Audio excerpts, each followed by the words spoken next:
Satul Dubăsarii Vechi, raionul Căruleni, mai atractiv pentru tinerii din localitate și asta datorită programului bugetare participativă. În cadrul acestui proiect a fost înaintat la Consiliul Local inițierea ca primăria să aloce o sumă de bani ca oamenii să vină singuri cu niște inițiative în cadrul unor proiecte.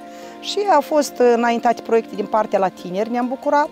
Un proiect a fost amenajarea unei zone de odihnă în o gradă a liceului, cu instalarea niște bănci și iată, în zona aceasta tinerii au solicitat ca să fie instalată o plasă de volei și tribune pentru spectatori. Mai exact, această plasă de volei, tribunele pentru spectatori și scaunul pentru arbitru vor fi amenajate pe terenul multifuncțional din localitate, pe care din start au fost trasate și liniile de demarcație pentru jocul de volei. Inițial, autorii proiectului au solicitat 15.000 de lei, iar prin decizia Consiliului Local, proiectul s-a extins cu încă 30.000 de lei. Suma care a fost acceptată a fost de 45.000 de lei.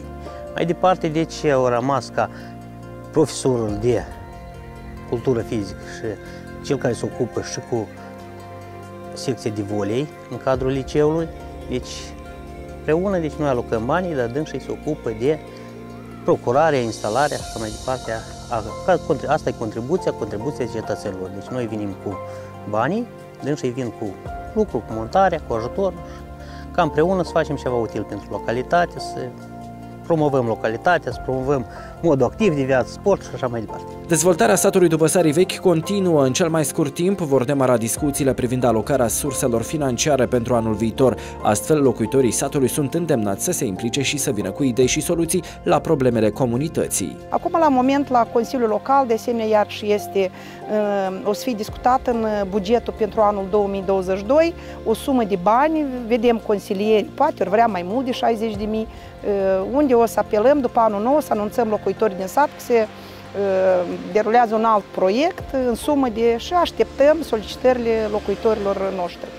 Oamenii văd unele probleme mai bine decât administrația publică locală sau chiar noi ca asociați, trăind în diferite locuri. Suntem o localitate mare de 6.500 de populație, satul este întins aproape 3 km în lungime și locuitorii văd mai bine problemele.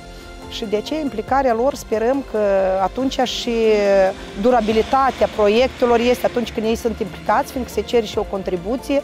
Dubăsarii Vechi, cu aproximativ 6.000 de locuitori, este una dintre cele 5 localități din zona de securitate care pe parcursul lui 2020 și 2021 își dezvoltă capacitățile în promovarea și gestionarea bugetului participativ prin intermediul proiectului Informează, abilitează și acționează societatea civilă pentru o mai bună guvernanță bugetară în Moldova.